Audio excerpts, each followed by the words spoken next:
Good morning student, आप सभी का स्वागत है आईसी मंत्रा यूट्यूब चैनल पर। मैं राहुल, और अगर आप सभी क्लासेस की पीडीएफ डाउनलोड करना चाहते हैं तो आप हमारे Telegram group career time academy या फिर आईसी मंत्रा क्लासेस को जाकर ज्वाइन कर सकते हो। और हमारे चैनल को ज़रूर सब्सक्राइब करें ताकि आपको हमारी सभी क्लास का नोटिफिकेशन आपके मोबाइल पर या फिर आपके लैपटॉप पर मिलता रहे, और बेल आइकन पे क्लिक जरूर करें ताकि आपको टाइम टू टाइम नोटिफिकेशन मिलता रहे। तो आज हम करने वाले हैं कंप्लीट वेन डायग्राम, जो हम कर रहे थे उसका पार्ट सेकंड। पार्ट 1 में ऑलरेडी अपलोड कर चुका हूं, तो जिन बच्चों ने अभी तक पार्ट 1 नहीं देखा है तो पहले वो पार्ट 1 को कम्प्लीटली देखें और उसके बाद पार्ट 2 को आकर इस वीडियो को देखें ताकि आपकी एक कनेक्टिविटी बन जाए वेन डायग्राम को लेकर। ठीक है, चलिए। तो अब ये मत सोचना कि रीजनिंग के अंदर हम जियोग्राफी, ये चांद सितारे क्यों पढ़ रहे हैं। बेटा, ये चांद सितारे पढ़ने बहुत ज़रूरी हैं, क्योंकि अगर तुमने ये चांद सितारे नहीं पढ़े ना तो ये चांद सितारे तुम्हारे पेपर में चांद सितारे निकाल देंगे। ठीक है, तो ये चांद सितारे समझने बहुत ज़रूरी है रीजनिंग में, क्योंकि रीजनिंग एक ऐसा चैप्टर है जिसमें आपको हिस्ट्री, पॉलिटी, ज्योग्राफी, इकोनॉमिक्स सभी चीज़ की नॉलेज होनी चाहिए, तभी आप उसके अंदर पूरा का पूरा मार्क्स ले पाओगे। ठीक है, तो ये चांद सितारे मतलब अपने यूनिवर्स के बारे में थोड़ा सा एक बार हम समझने की कोशिश करते हैं, क्योंकि इस पर बेस क्वेश्चन आते हैं, और इस पे जो बेस क्वेश्चन आते हैं वो बच्चे गलत कराते हैं क्योंकि उनको इसके बारे में नॉलेज नहीं होती। तो सबसे पहले हम इसके बारे में टोटल नॉलेज लेते हैं। तो देखिए होता क्या है, ये जो आपको ब्लैक दिख रहा है ना, पूरा ये ब्लैक, ये पूरा ब्लैक जो होता है इसको हम बोलते हैं यूनिवर्स। ठीक है, ये हमारा यूनिवर्स है, और यूनिवर्स के अंडर क्या है, वो यूनिवर्स के अंडर हमारा सन है। हमारे जितने भी प्लैनेट्स हैं, प्लैनेट्स हमारे कौन से हैं, अर्थ हमारा प्लैनेट्स हो गया, मार्स, वीनस, ठीक है, जुपिटर, ये सब हमारे क्या हैं, प्लैनेट्स हैं। अब ध्यान से समझना, जो ये हमारा यूनिवर्स है ना, यूनिवर्स, इसके अंदर स्टार होते हैं बहुत सारे। ठीक है, बहुत सारे स्टार होते हैं, कुछ स्टार यहाँ पर होंगे, कुछ स्टार यहाँ पर होंगे, राइट, बहुत सारे स्टार होते हैं। तो बेटा इतनी बात समझ लो कि जो ये सन होता है ना, ये सन जो आप पढ़ते हो, सन भी एक स्टार है, ये स्टार का ही एक पार्ट होता है। ठीक है, तो सन किस कैटेगरी में आता है, सन आता है बेटा स्टार की कैटेगरी में, आपको ये बात याद रखनी है। ठीक है, इसका मैं पूरा ग्राफ आपको आगे पढ़ाऊंगा, बट अभी आप समझ लो कि जो सन है वो स्टार की कैटेगरी में आता है। ठीक है, उसके बाद अगर मैं बात करता हूँ प्लैनेट्स, ठीक है, ग्रह की अगर मैं बात करूं, प्लैनेट्स की बात करूं, तो जो क्या होता है, जो प्लैनेट्स हैं जो सन के चारों तरफ मूव करते हैं, रोटेट करते हैं, ठीक है, जो कि सन के चारों तरफ रोटेट करते हैं, उनको हम क्या बोलते हैं, प्लैनेट्स। जैसे कि अर्थ है, अर्थ क्या करता है, इसके चारों तरफ घूमता है, किसके, सन के चारों तरफ घूमता है, तो इसको हम प्लैनेट्स बोलेंगे। जैसे कि वीनस है, जैसे कि मरकरी है, जैसे कि मार्स है। ठीक है, तो ये जो चीज़ें हैं जो कि सन के चारों तरफ घूमती हैं, उनको हम क्या बोलते हैं, प्लैनेट्स। तो अगर मैं अर्थ की बात करूं या फिर मैं मार्स की बात करूं तो ये हमारे क्या हो गए, ये हमारे प्लैनेट्स हो गए। ठीक है, अब आप इतनी बात समझो कि जो ये प्लैनेट हुआ, जैसे हमारा अर्थ एक प्लैनेट है, तो अब अर्थ के चारों तरफ जो चीजें घूमती हैं उसको हम क्या बोलते हैं, उसको हम बोलते हैं बेटा सैटेलाइट। ठीक है, उसको क्या बोलेंगे, सैटेलाइट। तो मून जो है हमारा, मून हमारा क्या होगा, मून हमारा सैटेलाइट कैटेगरी के अंदर आएगा। तो मैंने देखो आपको यहाँ पर 3-4 चीजों के बारे में बताया। एक तो मैंने आपको यहाँ बताया यूनिवर्स। ठीक है, यूनिवर्स के अंदर सब कुछ आता है। यूनिवर्स के अंदर क्या आएंगे, स्टार, स्टार के अंदर क्या आ जाएगा, सन, और फिर सन के चारों तरफ क्या घूमते हैं, अर्थ, अर्थ मतलब प्लैनेट्स हो गए। और अगर कोई भी प्लैनेट्स है उसके चारों तरफ कोई चीज घूम रही है तो उसको हम क्या बोलते हैं, सैटेलाइट बोलते हैं। समझ में आई चीजें। तो अगर जैसे कि अर्थ है, ये अर्थ है, मान लो, चलो अर्थ नहीं, अगर मैं मान लेता हूँ जुपिटर का, अगर मैं एग्जाम्पल लेता हूं, तो जुपिटर के चारों तरफ जो चीजें घूम रही हैं उनको हम क्या बोलेंगे, सैटेलाइट बोलेंगे। ठीक है, तो अगर जुपिटर का कोई मून है तो उसको भी हम सैटेलाइट बोलेंगे। तो जो मून है वो किस कैटेगरी में आता है, वो सैटेलाइट की कैटेगरी में आता है। ये आपको चीजें पता होनी चाहिए। ठीक है, तो ये चीज आप नोट कर लो। सन पार्ट हो गया स्टार का। अर्थ प्लैनेट हो गए, मार्स, ठीक है, क्या क्या, अर्थ, मार्स, वीनस, मरकरी, ये जुपिटर, ये सब हमारे प्लैनेट हो गए। और इन प्लैनेट्स के चारों तरफ जो चीजें घूमती हैं उनको हम क्या बोलेंगे, सैटेलाइट। ठीक है, इतनी बात आपको समझ में आ गई होगी। अब तो चलिए इतना समझने के बाद ना हम अपना फर्स्ट क्वेश्चन देखते हैं। अब फर्स्ट क्वेश्चन में हमें क्या बोल रहा है कि सन के अंदर, मून में और सैटेलाइट में बताओ कि भाई कौन सा वेन डायग्राम बनेगा। ये एसएससी में आया था 2011 में। अब देखो मैंने तुम्हें अभी बताया कि जो सन है वो किसका पार्ट होता है, वो पार्ट होता है स्टार का पार्ट। ठीक है, और जो मून है वो मून किसका पार्ट होता है, मून होता है सैटेलाइट का पार्ट। ठीक है, तो इसका वेन डायग्राम किस तरह से बनेगा, ये वाला जो वेन डायग्राम बना ये होगा स्टार, स्टार के अंडर क्या आएगा बेटा, स्टार के अंडर आएगा सन, क्योंकि sun is a part of star. ठीक है, और उसके बाद अगर मैं मून की बात करूं तो मून क्या है, मून एक सैटेलाइट है। ठीक है, स्टार तो नहीं है, तो उसका वेन डायग्राम हम यहां बनाएंगे। मून का जो रिलेशन है, मून का रिलेशन ना तो स्टार से कुछ होगा ना ही सन से कुछ होगा, क्योंकि सन भी एक स्टार है। तो हमारा आंसर क्या आएगा, हमारा आंसर आ जाएगा फोर्थ। ठीक है, समझ में आया। तो ये बहुत इंपॉर्टेंट टाइप है वेन डायग्राम की। अभी मैं और भी क्वेश्चंस कराने वाला हूं। चलिए नेक्स्ट क्वेश्चन देखते हैं। तो चलिए क्वेश्चन नंबर सेकंड, ठीक है, प्लैनेट्स, इसी टाइप के अंदर प्लैनेट्स और सन वाले जो हमारी टाइप होती है। अब ये क्वेश्चन 2013 में आया था, कई सारे एग्जाम्स में ये क्वेश्चन आ चुका है। अब हमसे क्या पूछ रहा है, हमसे वेन डायग्राम पूछ रहा है स्टार, मून और मार्स के बीच में।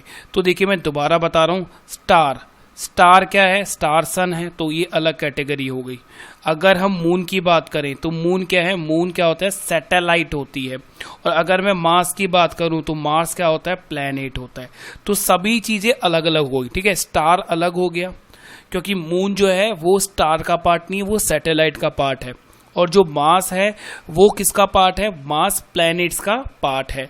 तो इसमें जो वेन डायग्राम बनेगा वो किस तरह से बनेगा, यहां आ जाएगा स्टार, यहाँ हम वेन डायग्राम बनाएंगे स्टार, यहाँ हम बनाएंगे मून क्योंकि मून क्या है, हमारी सैटेलाइट है। और यहाँ हम क्या बनाएंगे, यहाँ हम बनाएंगे मार्स क्योंकि मार्स हमारा क्या है, एक प्लैनेट है। तो इन तीनों के बीच में कोई भी रिलेशन क्रिएट नहीं होगा, तो हमारा जो आंसर आएगा वो आएगा सेकंड। ठीक है, चलिए नेक्स्ट क्वेश्चन देखते हैं। चलिए तो क्वेश्चन नंबर थर्ड, इसमें हमसे रिलेशन पूछ रहा है अर्थ में, सी में और सन में। ठीक है, अब चलिए आप मुझे खुद बताइए, अर्थ किसका पार्ट है, अर्थ पार्ट होगा प्लैनेट्स का। आप बोलोगे अर्थ पार्ट होगा जी प्लैनेट्स का। सन किसका पार्ट है, आप बोलोगे सन तो सर आपने बताया था स्टार का पार्ट है। हाँ तो बिल्कुल सही बात है। तो मुझे एक बात बताइए, सन और अर्थ में कोई रिलेशन बना, नहीं, कोई रिलेशन नहीं बना, क्योंकि अर्थ प्लैनेट्स का पार्ट है, वो प्लैनेट्स की कैटेगरी में आता है। और सन किसकी कैटेगरी में आता है, स्टार की कैटेगरीज में आता है। तो इन दोनों के बीच में कोई भी रिलेशन नहीं बनेगा। तो हम क्या करेंगे जी, इन दोनों के बीच में तो अलग बन गया। ठीक है, ये हो गई हमारी अर्थ और ये हो गया हमारा सन। तो यहां दोनों अलग अलग बने। बट अगर मैं सी की बात करूं, सी का क्या होगा, अब सी का मतलब होता है समुंदर। भाई सन के अंदर तो कहीं समुंदर नहीं है ना, सन तो पूरा क्या है, आग से भरा हुआ है। समुंदर किसके अंदर है, समुंदर अर्थ के अंदर है। तो हम क्या करेंगे, सी को किसके अंदर बनाएंगे, हम सी को बनाएंगे किसके अंदर, अर्थ के अंदर, क्योंकि सी का, समुंदर का सन से कोई रिलेशन नहीं है। आप लोग खुद जानते हो कि सन के अंदर कोई भी पानी नाम की चीज नहीं है और सी का मतलब पानी। तो ये बात तो श्योर है कि सी पूरी तरह किसके अंदर होगा, अर्थ के अंदर होगा। तो हमारा जो आंसर आएगा वो ऑप्शन फर्स्ट हमारा आंसर आ जाएगा। ठीक है, तो आई होप आप अब वो डायग्राम समझने के बाद, यूनिवर्स पूरा देखने के बाद, वो सब चीजें समझने के बाद ये क्वेश्चन अब गलत नहीं करोगे, है ना। चलिए नेक्स्ट क्वेश्चन देखते हैं, और भी क्वेश्चन करते हैं, ढेरों प्रैक्टिस करेंगे अभी तो हम। तो देखिए ये क्वेश्चन क्या है, इस क्वेश्चन में हमसे रिलेशन पूछ रहा है यूनिवर्स, स्टार और सन। तो जी हमें पता है ये हो गया हमारा यूनिवर्स, यूनिवर्स के अंदर क्या आता है, स्टार, और स्टार के अंदर क्या आएगा, सन। यही तो हमने सीखा था, राइट। चलो मैं एक बार आपको वो चीजें दिखा देता हूं। तो देखो यही तो मैंने पढ़ा था कि ये सारा हमारा क्या है, यूनिवर्स है। जो ये आपको ब्लैक ब्लैक दिख रहा है, इस यूनिवर्स के अंदर ही सब चीज है। यूनिवर्स के अंदर क्या आ गया, सन। और सन किसका पार्ट है, सन पार्ट है किसका, स्टार का, ठीक है। तो इसके अकॉर्डिंग हमारा जो वेन डायग्राम बनेगा वो क्या बन जाएगा, सेकंड ऑप्शन हमारा बिल्कुल ही सही होगा। चलिए नेक्स्ट क्वेश्चन और करते हैं। तो देखिए इस क्वेश्चन में जो हमें वेन डायग्राम का रिलेशन बताना है वो हमें बताना है सन, मून और मॉलिक्यूल्स। अब मॉलिक्यूल्स क्या होते हैं यार, मॉलिक्यूल्स का मतलब क्या हो गया, देखो कोई भी चीज ना इस यूनिवर्स में कोई भी चीज जो बनी हुई है वो मॉलिक्यूल से बनी हुई है, ठीक है। मॉलिक्यूल्स के जो पार्टिकल्स हैं उन्हें जुड़कर ही सारी चीज़ें बनती हैं। तो अगर मैं सन की बात करूं तो सन भी जो बना है वो मॉलिक्यूल्स से ही बना है। तो पूरे यूनिवर्स में जो भी कोई चीज़ बनी है वो मॉलिक्यूल से ही बनी है। तो हर एक चीज़ किसके अंदर आएगी, वो मॉलिक्यूल्स के अंदर आएगी, ये बात तो श्योर है, ठीक है। तो देखिए सबसे पहला आएगा मॉलिक्यूल्स, क्योंकि मॉलिक्यूल से ही सन बना है और मॉलिक्यूल से ही मून बना है। मून भी मॉलिक्यूल से बनेगा और सन भी, ठीक है। बट सन और मून ये दोनों तो अलग अलग कैटेगरी में है ना। सन क्या है, अपना स्टार है, मून क्या है, अपना सैटेलाइट है। तो यहाँ क्या आएगा, ये सन होगा अपना और यहाँ पर क्या आ जाएगा, मून। इन दोनों के बीच में कोई भी रिलेशन नहीं होगा, इसलिए इन दोनों के बीच में बनेगा नो का रिलेशन। और इनका जो रिलेशन बना मॉलिक्यूल्स के संग वो कैसा बनेगा, वो ऑल का रिलेशन बनेगा। तो हम आंसर देंगे थर्ड ऑप्शन हमारा आंसर होगा, जो कि ये एसएससी 2013 का भी ये क्वेश्चन है, ठीक है। तो मैक्सिमम मैं क्वेश्चन आपको करवा चुका हूं जो कि रिलेटेड होते हैं सन, मून और अर्थ से, ठीक है। और आप इसकी प्रैक्टिस कीजिए। चलिए नेक्स्ट टाइप के क्वेश्चन और हम पढ़ते हैं। वेन डायग्राम में देखो अभी हमारे 2 टाइप के क्वेश्चन और बच गए हैं, ठीक है। तो नेक्स्ट टाइप देखते हैं, नेक्स्ट टाइप का क्वेश्चन किस तरह से तुमसे पूछा जाएगा। तो बच्चों देखो ये नेक्स्ट टाइप का हमारा क्वेश्चन होता है जो कि वेन डायग्राम का ही पार्ट होता है। अब इसमें देखिए हमें कुछ फिगर दी गई है, एक ट्रायंगल, एक हमें रेक्टेंगल दे रखा है, ठीक है। फिर हमें एक स्क्वायर दे रखा है, ये स्क्वायर है। फिर हमें एक इलिप्स दे रखा है और एक हमें फिर क्या दे रखा है, एक ट्रायंगल दे रखा है। और इनके अंदर हमें कुछ नंबर दे रखे हैं। जैसे कि अगर मैं बात करूं इसकी किसकी, रेक्टेंगल की, तो रेक्टेंगल में नंबर दे रखा है 1, 2 और क्या दे रखा है 5, ठीक है। तो क्वेश्चन हमसे क्या पूछा गया है, जरा क्वेश्चन हम रीड करते हैं। बोल रहा है which number is in the square, ellipse and triangle. बोल रहा है कौन सी संख्या है जो कि वर्ग, अंडाकार और त्रिभुज में है। अब देखो मैं आपको सजेस्ट करूंगा कि ये वाला जो क्वेश्चन है ये क्वेश्चन आप ऑप्शन से करो, ठीक है। ऑप्शन से करोगे कभी गलत नहीं होगा ये क्वेश्चन, और अगर अपना दिमाग लगाओगे तो टाइम भी वेस्ट करोगे और ये गलत भी करके आओगे। तो ऑप्शन चलो देखो, सबसे हमें ऐसा नंबर हमें ढूंढना है जो कि ट्रायंगल के अंदर भी हो, स्क्वायर के अंदर भी हो और इलिप्स के अंदर भी हो। तो अगर मैं 1 ऑप्शन फर्स्ट देखता हूँ, वो क्या दे रखा है 1 मैंने देखा 1 केवल और केवल किसके अंदर है, ये केवल और केवल किसके अंदर है, रेक्टेंगल के अंदर है। जबकि हमें रेक्टेंगल के अंदर तो चाहिए नहीं था, हमें तो स्क्वायर, इलिप्स और ट्रायंगल के अंदर चाहिए था। तो ये हमारा आंसर नहीं हो सकता। अब हम देखते हैं ऑप्शन 5।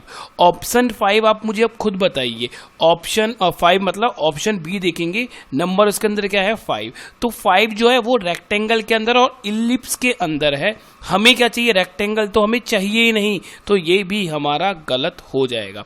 अब ऑप्शन सी नंबर हमें क्या दे रखा है 6। तो 6 देखो किसके अंदर है, 6 इलिप्स के अंदर है, 6 स्क्वायर के अंदर है, बट वो ट्रायंगल के अंदर नहीं है। हमें ट्रायंगल के अंदर भी तो चीजें चाहिए, तो ये भी हमारा आंसर गलत हो गया। तो आंसर केवल और केवल हमारा क्या होगा 7। तो मैं बोल रहा हूं सही मत ढूंढो, गलत को ढूंढो। अब आप देखो 7 देखो, 7 ट्रायंगल के अंदर भी आ रहा है, 7 ये इलिप्स के अंदर भी आ रहा है, 7 ये स्क्वायर के अंदर भी आ रहा है। तो देखो बिल्कुल सही आंसर हमने निकाला है 7। तो देखिए बच्चे, ये हमें सेकंड क्वेश्चन है न्यू टाइप के अंदर, और इसमें देखो हमें 3 सर्कल दे रखे हैं। ये सर्कल ए है जिसके अंदर चाइनीज बैठे हुए हैं, ठीक है, सर्कल ए जिसके अंदर कौन है, Chinese, but I hit Chinese, ठीक है। इन्होंने अभी बस पूरा वर्ल्ड का नाश करा हुआ है और उसके ऊपर से इंडिया को परेशान कर रखा है। आप लोग जानते हो, ठीक है, आपको पता होगा कि लेटेस्ट न्यूज़ अभी तुम्हें पता होगा कि इंडिया और चाइना के बॉर्डर पर बहुत ज़्यादा टेंशन अभी चल रही है। तो सच्ची में यार मैं तो बहुत हिट करता हूँ चाइनीज़ को। तो चलिए हम अपने क्वेश्चन की तरफ चलते हैं और जल्दी से कुछ बनते हैं और फिर देश की सेवा करेंगे यार, क्योंकि देश को अभी हमारी बहुत ज़्यादा ज़रूरत है। तो देखो समझो, चाइनीज़ कौन से सर्कल में है, ए सर्कल में, और ए सर्कल में देखो क्या है, ए है, बी है, सी है और डी है, ठीक है, ये लेटर्स है, ठीक है। उसके बाद बी सर्कल की बात करें तो उसमें कौन बैठे हैं, पेंटर्स, और इसी तरह से अगर हम सी सर्कल की बात करें तो उसमें कौन बैठे हुए हैं, म्यूजिशियन। अब क्वेश्चन नंबर फर्स्ट पढ़ते हैं हम फटाफट। क्वेश्चन नंबर फर्स्ट बोल रहा है चाइनीज बताने हु आर पेंटर, जो कि पेंटर हैं बट म्यूजिशियन नहीं होने चाहिए। हिंदी में पढ़ देता हूँ, चीनी जो कि पेंटर हैं परंतु संगीतकार नहीं है, ठीक है। तो देखो ये बात तो श्योर है कि चीनीज कौन से वाले सर्कल में, ए सर्कल में, और ए सर्कल में देखो ए है, बी है, सी है और डी है। तो ये बात तो श्योर है कि जी हमारा आंसर नहीं हो सकता, क्योंकि जी क्या है, म्यूजिशियन में है ना। और चाइनीज तो देखो होना ही चाहिए। जो हमसे पूछा गया है कि भाई वो चाइनीज तो होना ही चाहिए, प्लस में पेंटर होना, मतलब प्लस में पेंटर क्या, ध्यान से बात को समझो मेरी आप, कि उसने बोला है कि चाइनीज तो वो होना ही चाहिए पर वो म्यूजिशियन नहीं होना चाहिए, है ना। तो ठीक है, म्यूजिशियन के लिए मना करा है, हमें पेंटर्स के लिए मना नहीं किया है, तो वो चाइनीज भी होगा, साथ में वो पेंटर भी हो सकता है। उसके लिए हमें क्वेश्चन में कोई चीज की मना नहीं करी गई है, बस हमें क्वेश्चन में इतना बोला गया है कि भाई वो चाइनीज होना चाहिए पर म्यूजिशियन नहीं होना चाहिए, ठीक है। तो चलिए, तो ये बात तो श्योर है कि डी हमारा आंसर, जी हमारा आंसर नहीं हो सकता। अब ऑप्शन सी देखो, ऑप्शन सी किसके अंदर है बेटा, ये वाला सर्कल। ये वाला सर्कल अगर देखो, इसका मैं कलर चेंज कर देता हूं, देखो ये ब्लू वाला सर्कल, ये म्यूजिशियन है और इसी के अंदर क्या आ रहा है, डी, और म्यूजिशियन तो हमें चाहिए ही नहीं, तो ये भी हमारा गलत हो जाएगा आंसर। इसी तरह से देखो समझो, ठीक है, इसी तरह से देखो सी भी किसका पार्ट है, सी भी तो इसी सर्कल के अंदर आ रहा है, तो वो भी म्यूजिशियन का पार्ट है, तो सी भी हमारा आंसर नहीं हो सकता। तो केवल और केवल मेरे पास क्या बच गया, बी, और बी ही मेरा आंसर होगा। तो अगर आप ध्यान से देखो तो बी देखो इस वाले सर्कल में नहीं है ना, इस वाले सर्कल में बी का कोई लेना देना नहीं है। बी किस सर्कल में है, बी चाइनीज वाले सर्कल में और पेंटर वाले सर्कल में, तो पेंटर की तो हमें मना ही नहीं करी गई ना, तो हमारा आंसर क्या होगा, बी, ठीक है। तो देखिए नेक्स्ट क्वेश्चन क्या बोल रहा है, painter whose are never Chinese nor musician. बोल रहा है कि भाई पेंटर बताओ, ठीक है, पेंटर हमें ऐसा बताना है जो कि ना तो चाइनीज होगा और ना ही वो म्यूजिशियन होना चाहिए, मतलब केवल वो पेंटर ही होना चाहिए। तो अब मैंने क्या बोला, गलत ऑप्शन हमें ढूंढना है, बी हम देखेंगे तो बी किसके अंदर है, चाइनीज के अंदर है, और चाइनीज की हमें कंडीशन मना करी गई है, तो ये आंसर हमारा गलत हो जाएगा। अगर हम सी की बात करते हैं तो सी किसके अंदर है, म्यूजिशियन और चाइनीज के अंदर है, तो ये भी हमारा गलत हो जाएगा। अगर मैं एफ की बात करूं तो देखिए एफ केवल और केवल पेंटर के अंदर है ना, एफ केवल और केवल पेंटर के अंदर है और कहीं नहीं है, तो आंसर हमारा एफ होगा। अगर मैं जी की तरफ भी जाता हूं तो जी किसके अंदर है, म्यूजिशियन के अंदर है, और म्यूजिशियन के लिए हमें साफ मना किया गया है, तो ये भी गलत आंसर है। तो एक ही ऐसा आंसर हमें मिला जो कि केवल पेंटर है, तो हमारा आंसर क्या होगा डियर स्टूडेंट्स, एफ। अब देखिए तीसरा क्वेश्चन इसमें क्या बोल रहा है, बोल रहा है चाइनीज बताओ जो कि म्यूजिशियन तो हो बट पेंटर ना हो। कंडीशन क्या है, कंडीशन है कि भाई ऐसे चाइनीज लोगों के बारे में हमें बताना है जो कि म्यूजिशियन तो होने चाहिए, है ना, म्यूजिशियन तो वो होने चाहिए परंतु वह पेंटर नहीं होने चाहिए। मतलब अब पेंटर के अंदर जितने भी वर्ड आ रहे हैं, पेंटर के अंदर जितने भी वर्ड आ रहे हैं वो हमारे आंसर नहीं हो सकता, जैसे कि एफ, ई, सी, और ये बी, ये तो हमारे आंसर नहीं हो सकते क्योंकि ये पेंटर के अंदर आ रहे हैं और पेंटर की हमें साफ साफ मना करी गई है। तो देखो बी हमारा आंसर नहीं होगा क्योंकि वो किसके अंदर आ रहा है, पेंटर के अंदर आ रहा है। उसके बाद सी हमारा आंसर नहीं हो सकता क्योंकि वो पेंटर का पार्ट है। तो इतनी बात तो श्योर हो गई कि बी और सी हमारा आंसर नहीं हो सकता। अब अगर मैं बात करूं ए की, तो ए केवल चाइनीज है, वो और किसी का पार्ट नहीं है ना। एक केवल चाइनीज है, वो और किसी का पार्ट नहीं है। हमें क्या बताना था, हमें चाइनीज बताना था प्लस में म्यूजिशियन बताना था, तो ये भी हमारा आंसर नहीं होगा। तो मेरे पास केवल एक ऑप्शन बचा डी।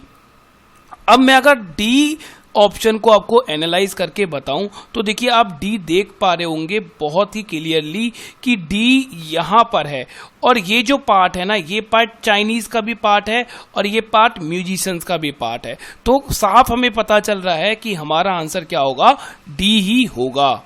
ठीक है, तो आई होप आपको क्लासेस पसंद आ रही होंगी, आप एंजॉय कर रहे होंगे क्लासेस को। बस देखो, बस चीज़ों को बहुत ध्यान से सुना करो। ठीक है, अब देखो क्वेश्चन बोल रहा है चाइनीज बताने हैं जो कि पेंटर भी है। क्या, देखो मैं हिंदी में पढ़ देता हूँ।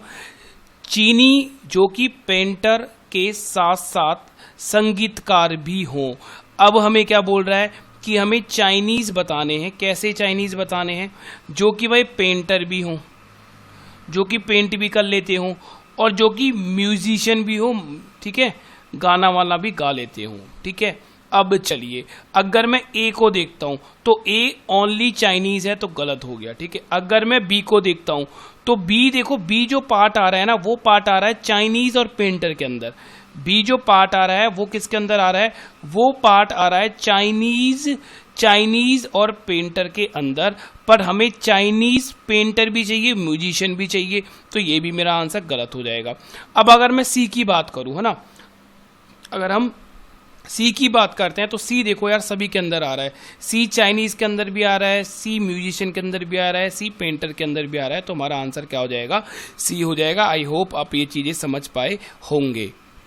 तो देखिए स्टूडेंट्स, ये नेक्स्ट टाइप है वेन डायग्राम के अंदर, जो कि अगर हम मैथ का बोलें तो ये सेट थ्योरी के अंदर ये पार्ट आता है, बट ये हम वेन डायग्राम के अंडर भी रीजनिंग में अब ये क्वेश्चन पूछे जाने लगे हैं। ठीक है, और ये क्वेश्चन बहुत ही इजीली वेन डायग्राम से भी सॉल्व हो जाते हैं। ठीक है, आप इस तरह के क्वेश्चन ना परसेंटेज में भी पढ़ोगे। परसेंटेज मैथ में जब हम परसेंटेज पढ़ेंगे तो इस तरह के जो क्वेश्चन होते हैं वो मैथ में परसेंटेज में भी पूछे जाते हैं। ठीक है, तो चलिए ये क्वेश्चन जरा हम समझते हैं कि ये क्वेश्चन है क्या।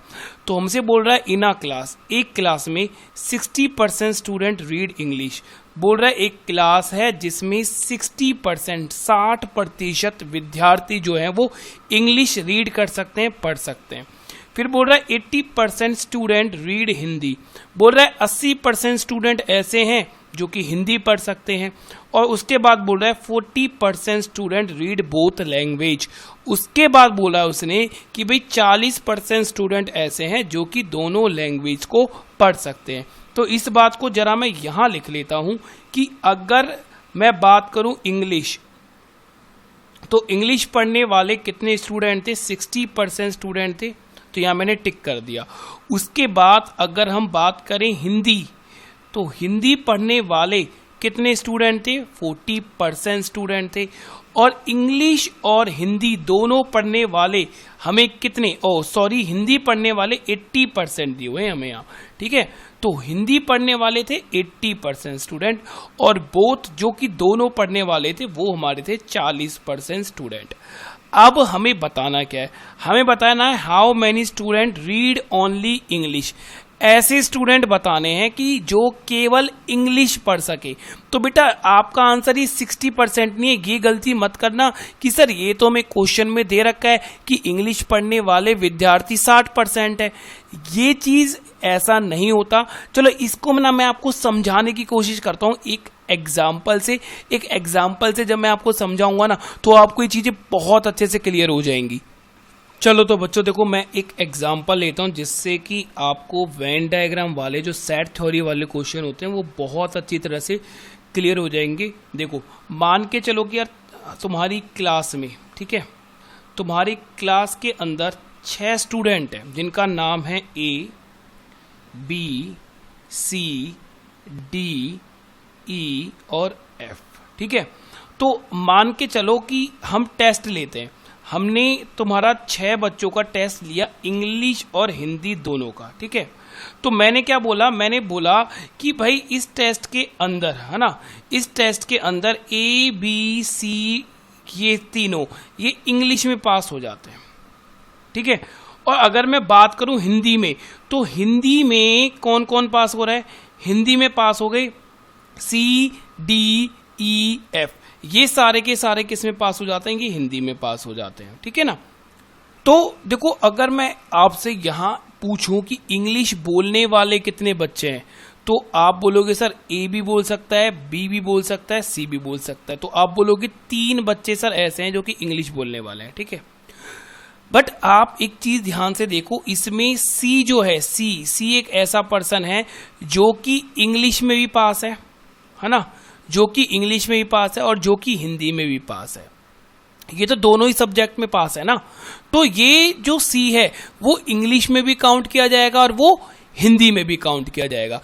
तो अगर मैं बोलता हूं ओनली इंग्लिश में कौन कौन पास है, तो तुम आंसर दोगे ए और बी पास है सर।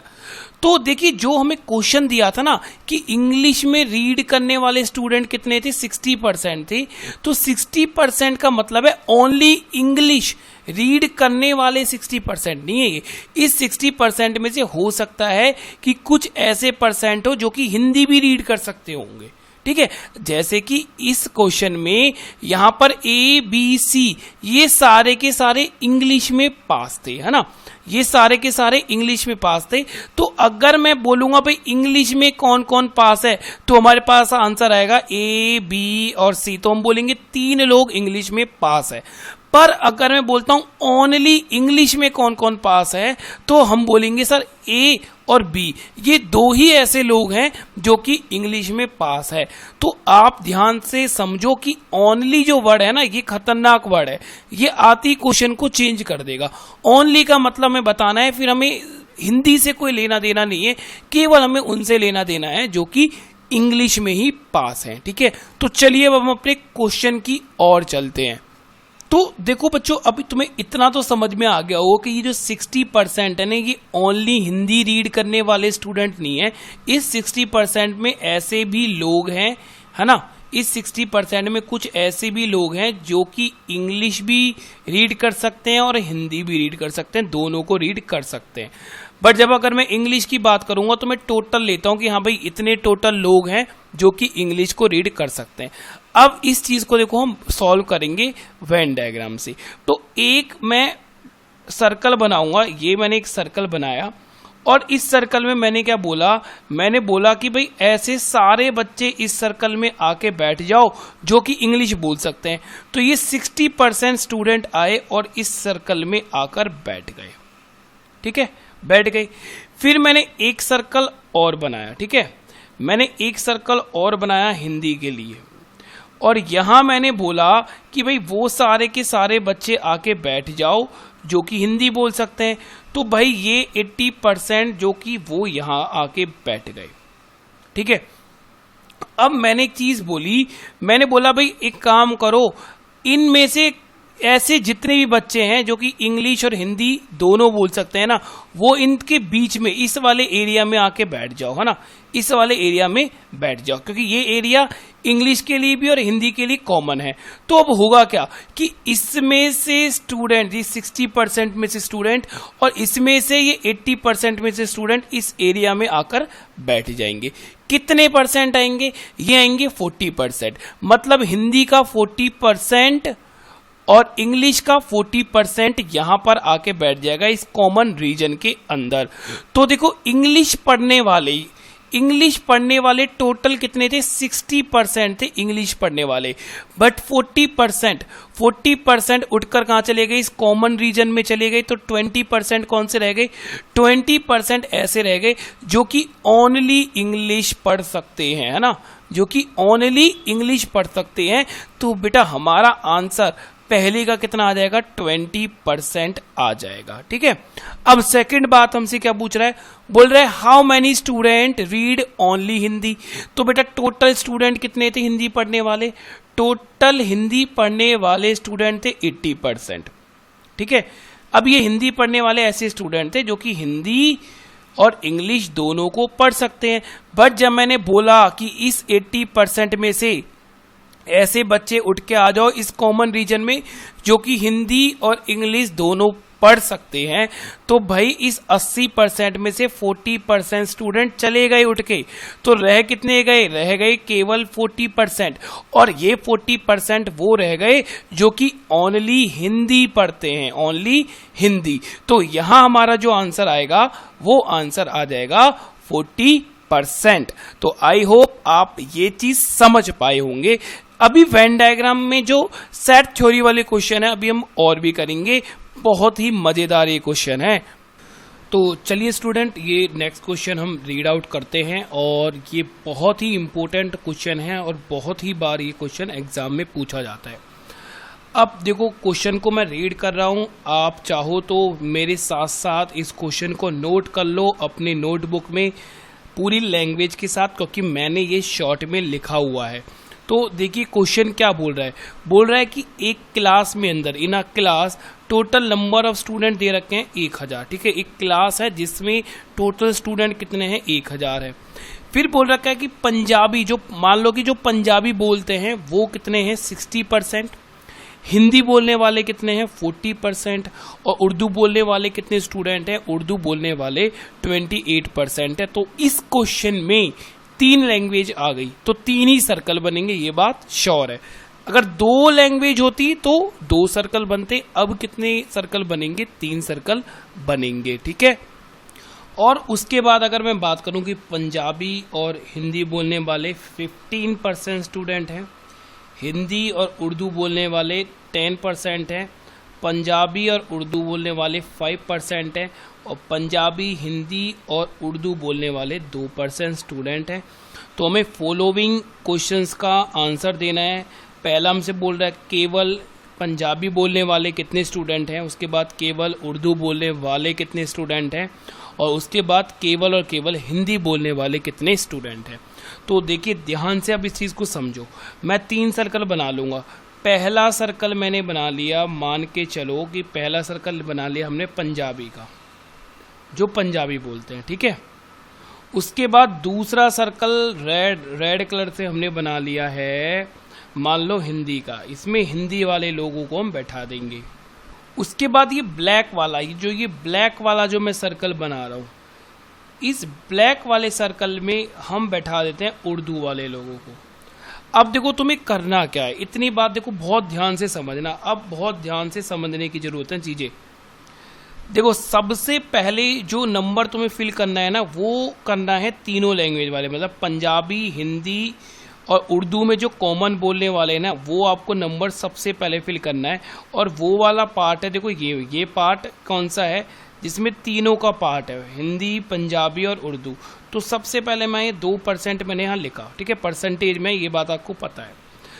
अब उसके बाद किसी भी लैंग्वेज को आप फिल कर लो, जैसे कि मुझे पंजाबी और हिंदी को फिल करना है, तो पंजाबी और हिंदी का बेटा देखो ये वाला पूरा पार्ट पंजाबी और हिंदी का है, बट 2% तो यहाँ आ चुका है ना। तो अगर मैं ये वाले पार्ट की बात करूं, इस वाले पार्ट की, तो इस वाले पार्ट में मैं बोलूंगा 15 - 2 कितना रह गया? ये 13% रह गया, क्योंकि इसका 2% पार्ट ऐसा है जो कि पंजाबी, हिंदी और उर्दू तीनों लैंग्वेज बोलती हैं। तो यहाँ जो नंबर आएगा वो कितना आएगा? 13 आएगा। तो यहाँ हम लिख देंगे 13। ठीक है, यहाँ 13 आ जाएगा। तो ये टोटल देखिए, अभी टोटल कितना बन गया? टोटल ये 15 बन गया। तो पंजाबी और हिंदी बोलने वाले कितने थे? 15 थे। ठीक है, उसके बाद अगर हम बात करते हैं हिंदी और उर्दू बोलने वाले, तो ये हिंदी हो गया और ये उर्दू। हिंदी और उर्दू के लिए देखो ये कौन सा कॉमन रीजन है हमारा, ये कॉमन रीजन है। अब ये 10% था, 10%, बट 2% कहाँ है? ये 2% सबके लिए कॉमन है, तो -2% कर दोगे तो ये वाला पार्ट कितना रह जाएगा? ये वाला पार्ट रह जाएगा हमारा 8% केवल। ठीक है, कितना रह जाएगा? 8%। उसके बाद अगर हम बात करते हैं पंजाबी और उर्दू, तो वो है 5%, ये वाला। अब ये वाला रीजन है जो कि पंजाबी और उर्दू वाला रीजन है। इसमें कितने परसेंट है भाई, 5% है टोटल, पर 2% सभी के लिए कॉमन है, तो यहां कितना आ जाएगा, 3% आ जाएगा। ठीक है, तो सबसे पहले तीनों लैंग्वेज में जो कॉमन है वो आपको फिल करने हैं, उसके बाद दो दो लैंग्वेज वाला आपको फिल करना है। ठीक है, इतनी बात आई थिंक आप लोगों को समझ में आ गई होगी। अब चलिए आगे क्या करना है हम लोगों को समझो जरा।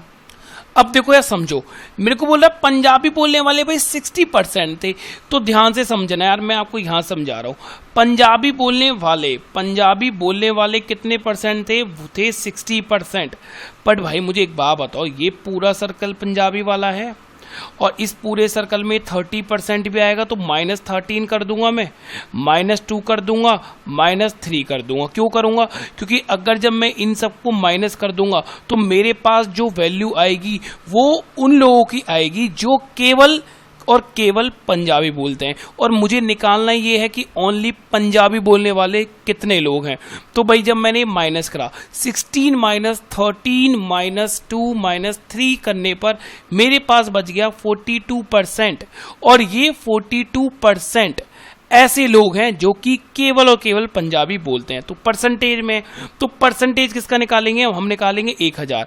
तो ध्यान से समझो, देखो टोटल स्टूडेंट थे हमारे पास 1000 में से 42% केवल पंजाबी बोलते हैं, तो 42% और परसेंटेज का नीचे कितना आ जाएगा 100, तो 2 0 से 2 0 कैंसिल आउट हो जाएगा।